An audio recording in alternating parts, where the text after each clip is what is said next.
Hello everybody, today we're going to be going over one of my most favorite decks of all time. 4 years in the making. Over the years, this deck has gotten a whole bunch of really cool support. It's one of those decks that requires a couple of engines to really work as smoothly as we want it to, but nonetheless, it is one of my favorite ways to get some really strong monsters out on the field that have some really cool effects. Now, this deck absolutely destroys a lot of rogue decks and some meta decks as well. This deck I have built to be as competitive as possible, has gone through weeks and weeks of testing and playing, going to locals and trying new strategies and different cards, and I think we have finally got it down to the perfect formula. So without further ado, let's just jump right into our number 39 Utopia deck profile. To start off with the first engine, we have 3 Astrotopias. This card is super awesome. If an Xyz monster is on the field, special summon this card from your hand, and then you can add an Xyz, Onomot, Zexal, or number, spell, or trap card from your deck to your hand. Super awesome.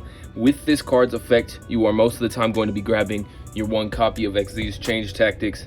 This card is fantastic at boosting card generation, card advantage, because each time a Utopia monster is Xyz summoned to your field, pay 500 life points, draw a card. Crazy. And with some of the lines in this deck, you are able to get 5 Utopia Xyz summons in 1 turn.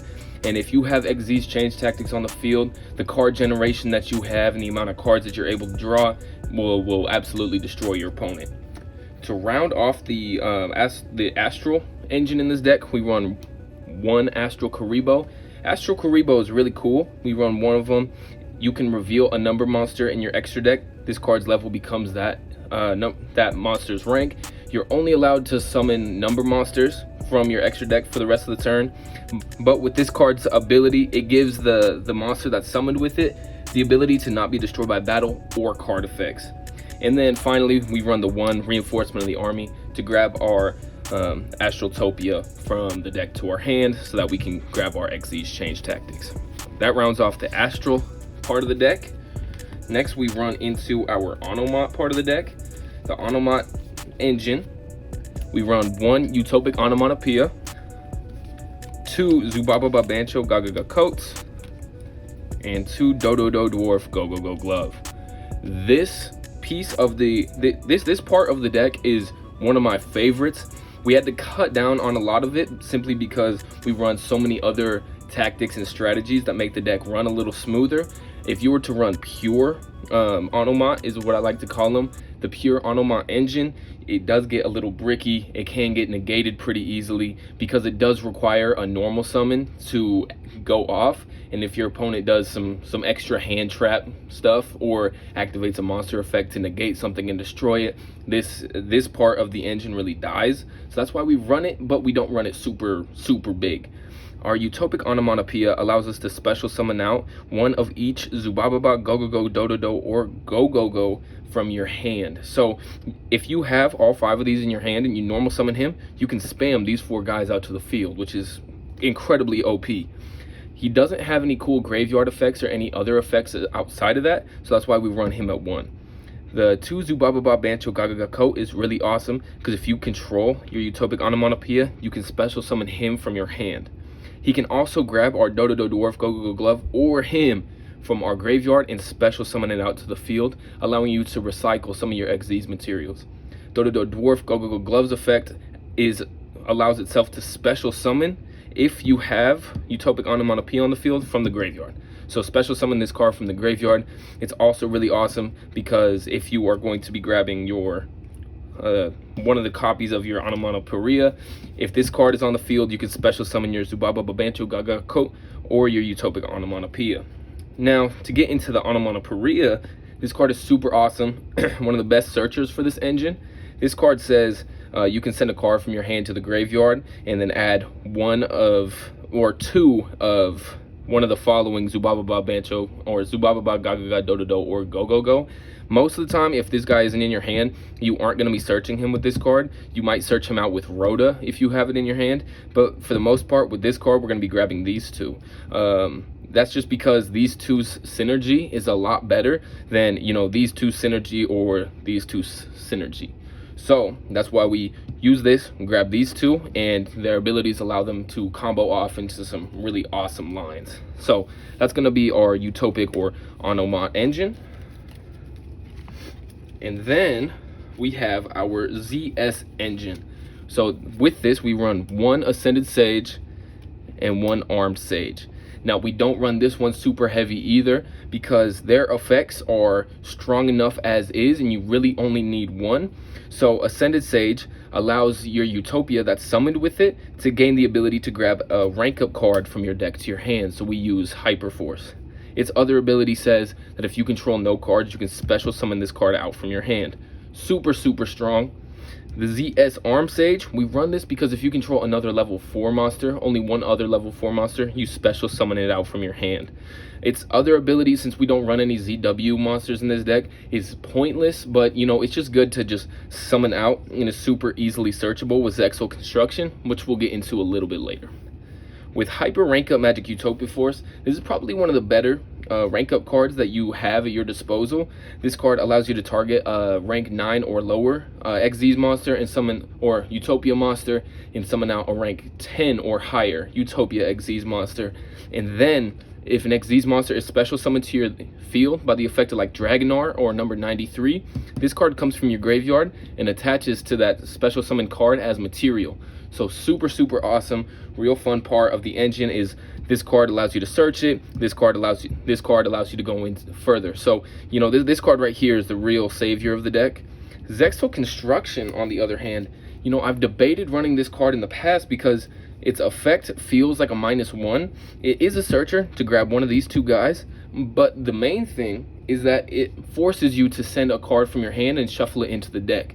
Now, I thought that was bad until I realized that when you are playing Double or Nothing, it's a brick. Now, I run Double or Nothing because it's Double or Nothing. No, I'm just kidding. I run 2 Double or Nothing simply because if you draw into one of it, you know, it's a brick in the hand, and also it's not very good in your hand. And plus, if you draw it when you're only running one copy, it makes it so you can't go into Utopia Double. Now, that is unless you have Zexal Construction, but let's just say your opponent is milling your deck. They're playing like Tier or something like that, and they send one of your Double or Nothing to the graveyard, and you have your other Double or Nothing in your hand.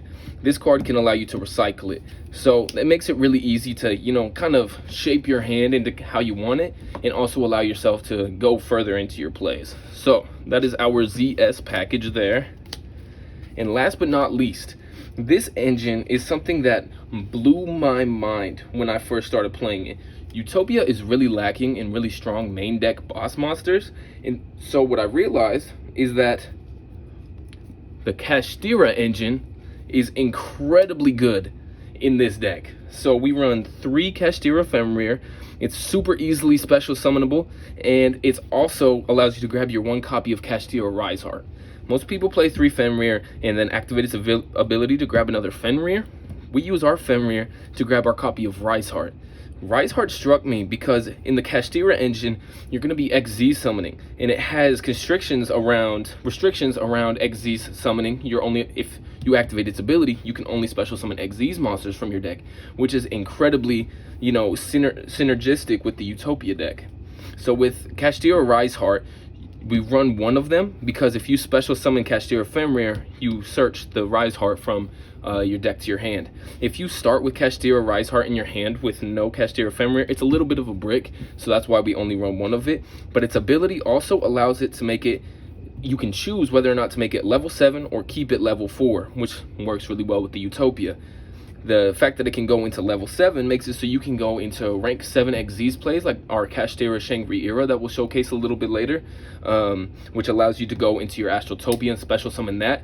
And by the time you have that board set out, you will still have your normal summon that you can still use. So it's super powerful. Fenrir's other abilities are super powerful as well, and it just works really, really well with the Utopia deck. Last but not least, we have our non-engine. We run this one super heavy simply because our main deck cards aren't super strong on their own. They need the extra deck cards. So to do that, we have to really play with our opponent to have them allow us to do that. So we run triple Ash Blossom, fairly standard. Triple Infinite Impermanence, fairly standard as well. triple evenly matched. This card has won me so many games. You know, if your opponent has a board that's going to negate a whole bunch of stuff, this card is just overpowered. And what we like to do is we like to play with our opponent just a little bit. We special summon Kashtira Ephemeral, have them do a couple negates on that. We'll activate a Searcher, have them ash that, make them think that we're trying to play. Go into battle phase. In battle phase, activate this card from our hand, and then main phase 2, we can set up our board like it's first turn. So this card is super good, especially in the Utopia engine. Next is Dark Ruler No More. Super self-explanatory. This just allows you to play into your opponent's pretty much unstoppable boards. I've played around with this one, and it's a fairly good option. And last but not least, Double Lightning Storm, because this deck, the Utopia deck, is really weak to a lot of back row decks. So we run the Double Lightning Storm just in case we run into any of those. So that's it for the main deck.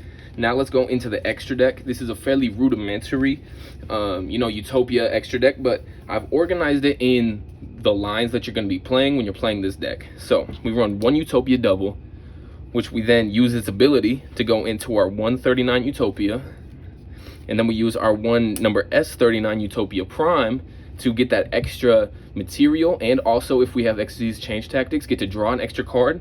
And then finally we activate our rank up card to go into Utopia Dragonar. So that's not it for the line either. We use our Dragonar's effect to special summon out Ultimate Leo Utopia Ray, and because we special summoned out Dragonar and use his ability to summon Leo Utopia Ray, we grab our rank up, attach it to it as material, and attach a ZW Dragonic Halberd as material to Ultimate Leo Utopia Ray. Now these cards are all fairly simple. Number 99 is super strong because if your opponent's monster declares an attack, you automatically make the monster's attack 0, and their card gets destroyed and your opponent takes damage. And also his other ability is a quick effect, which allows you to summon out the effect that allows you to summon out Ultimate Leo Utopia Ray is a quick effect, so you can activate that same ability on your opponent's turn. Because when you activate, you have another material on Utopia double after you activate its effect, so you have 4 materials. You detach 2. Dragonar is left with 2 materials, which allows you to choose from number 38, Hope Harbinger, this super good, or go into number 93, Utopia Kaiser. We go into Utopia Kaiser. If your opponent opens up like a Lightning Storm or a really strong board breaker, you just chain Dragonar's effect to summon out Utopia Kaiser. Utopia Kaiser can't be destroyed by battle or card effects if you control another number monster, so you are still left with a 2500 attack point monster on the field. We go into Hope Harbinger if we know we're going to be playing into a spell heavy deck, and we do that first turn. We only go into Utopia Ray first turn if we know our opponent is going to be playing really heavy, monster effect decks, because this right here, he is able to negate a monster effect once per turn on your opponent's turn, and when equipped with ZW Dragonic Halberd, he gains 3000 attack points. So that's going to be one of the strongest lines that you have. This is going to be a really good either going second variation, simply because it doesn't have a lot of negates and it's not super strong standalone, simply because your opponent could easily board wipe it with some really easy cards that just destroy. So that's going to be it for our main line. And then we go into our utopic line. We run one ZS Utopic Sage, one Tornado Dragon. Once these 2 are out on the field, you go into FO Utopic Future, and then use Utopic Future to summon out FO Utopic Draco Future. Now, Utopic Sage is a really powerful extender on its own. It's super strong because it allows you to summon out your ZS monster. You'll typically go into your ZS, you typically go into your ZS Ascended Sage with your Utopic Sage. And then, he's able to stay on the board and, hopefully get out your Utopic Draco Future if you have, enough cards to go into him. Tornado Dragon is super awesome because it's just a quick effect, pop a back row. It's really strong in today's game. With number FO, this card's super awesome because him standalone already has a really strong effect. Can't be destroyed by battle or card effects. You don't take any damage during battle, and plus during the battle phase, if it attacks a monster, that monster gets sent to your side of the field during that battle phase, so you can attack your opponent with their own monster, which is really fun. And number FO Utopic Draco Future, you want him on the board if you're going first because he can't be destroyed by battle or card effects. And if your opponent activates a monster effect on the field, detach a material from this card, send that card to the graveyard, or send it to your side of the field. So you get to take control of your opponent's monster and negate it. So it really leaves your opponent out of materials to, you know, make some of their key plays. So Draco Future is super, super awesome. The only downside is that he can get kaiju'd really, really easy. Or he can get, you know, he can just get kaiju'd really easy, lava golemed really easy.